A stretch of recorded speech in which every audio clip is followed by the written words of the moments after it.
என்னம்மா செய்கிற? இன்னைக்கு பருத்தி பால் செய்ய போகிறேன்பா. பருத்தி பால்? இது தான்பா பருத்தி கொட்டை. பாருங்க, பருத்தி கொட்டை இது. ஆமாம் ஆமாம். 8 மணி நேரம் தண்ணியில் ஊற வைக்கணும்பா. ஓஹோ, ஊற வைக்கணுமா அது? ஆமாம், 8 மணி நேரம். ஆமாம், ஊற வச்சு பால் எடுத்து வடிகட்டிக்கணும். ஓகே.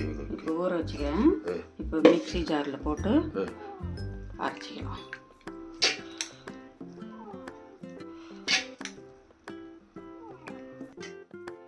இப்போ இந்த இது அரைச்சதை வடிகட்டிக்கணும்பா.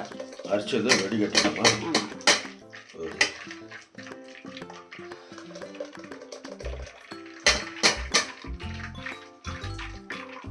இதுக்கு 1 கப்பு வெல்லம் எடுத்துக்கிறேன்பா.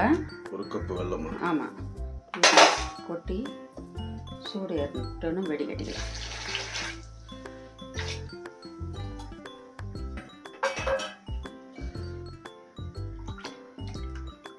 இது அரிசி மாவுப்பா. அரிசி வந்து அரைச்சி வச்சுக்கிறேன். அரிசி மாவு? ஆமாம். 1 பங்கு பருத்தி கொட்டைனா 1 பங்கு அரிசி ஊற வச்சு இதையும் அரைச்சி எடுத்துக்கணும்.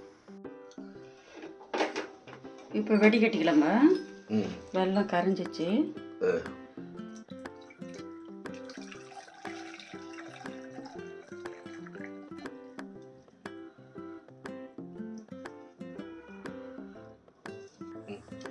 இப்போ அரிசி மாவு அரைச்சி வச்சுக்கிறோம்லப்பா, அதை ஊற்றிக்கலாம்.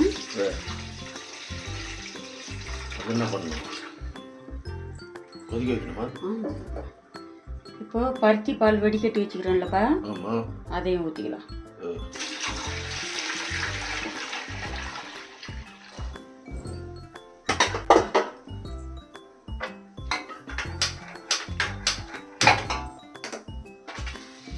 இப்போ குழம்பு ஊற்றிக்கலாம்.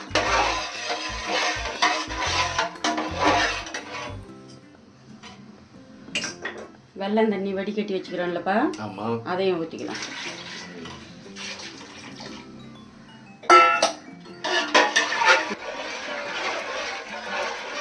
தொலைவினே இருக்கும்பா, இல்லை கலக்கிக்கினே இருக்கணும். ஆமாம், கொஞ்சம் சுக்குப்பா.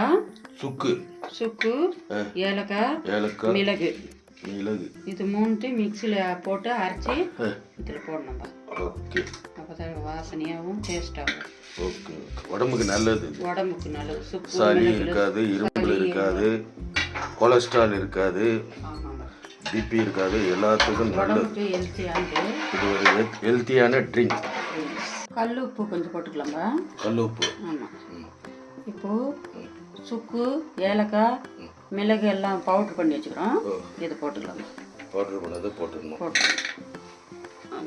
இதுதான் சளி, இருமல் எல்லாம் உடம்புக்கு ரொம்ப நல்லது.